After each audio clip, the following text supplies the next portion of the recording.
వనపర్తి రైతులు నారాయణ వెళ్ళినప్పుడు, పెమ్మసాని చంద్రశేఖర్ వెళ్ళినప్పుడు రైతు చేస్తున్నటువంటి పాయింట్ ఏంటంటే, పేపర్ చేతిలో ఉంది, భూమి ఎక్కడుందో తెలీదు. కొన్ని చోట్ల చెరువుల్లోనూ, లేకపోతే వాగుల్లోనూ ఇచ్చారు. ఇంకొకటి మాకెక్కడిస్తామన్నారు, ఫ్రంట్ లైన్‌లో ఇస్తామని తీసుకెళ్ళి ఎక్కడో లోపల ఇస్తున్నటువంటివి ఉన్నాయి.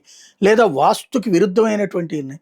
మా భూమిని తీసుకొని మమ్మల్ని మోసం చేస్తే ఎట్లా అన్నటువంటి పాయింట్స్ రైజ్ చేస్తుంటే, అది వ్యక్తిగత సమస్య, అందరి సమస్య కాదు కాబట్టి నేను అధికారులు పంపిస్తానంటే, ఇది మీరు సీఆర్‌డీఏని గెలవండి మేము మాట్లాడతామంటే, సీఆర్‌డీఏ వాళ్ళు సరిగ్గా పట్టించుకోవట్లేదంటూ జేఏసీ వాళ్ళు ఆగ్రహం వ్యక్తం చేస్తున్నటువంటి వేళ నేను జేఏసీతో అంటే రైతులందరితో సీఆర్‌డీఏ అధికారులు సుమారు 3 గంటల పాటు సమావేశమయ్యారు.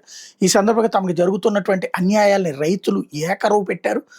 అసలు ఎవరి పొలాలు ఉన్నటువంటి ఏరియాలోనే వాళ్ళకి భూములు ఇస్తామని చెప్పి, మెయిన్ ఏరియాలో ఇస్తామని చెప్పి, లోపల ఇయ్యడం ఏంటన్నటువంటిది నిలదీయడం దగ్గర నుంచి అధికారుల ప్రవర్తన, వ్యవహార శైలి, జరుగుతున్నటువంటి తంతుని నిలదీశారు, ప్రశ్నించారు. దాంతో ఈ వ్యవహారంలో సీరియస్‌గా చర్యలు తీసుకుంటామంటూ కన్నబాబు హామీ ఇచ్చారు. అధికార యంత్రాంగం హామీ ఇచ్చింది. రాబోయేటటువంటి రోజుల్లో పరిష్కరిస్తామని చెప్పుకొచ్చారు.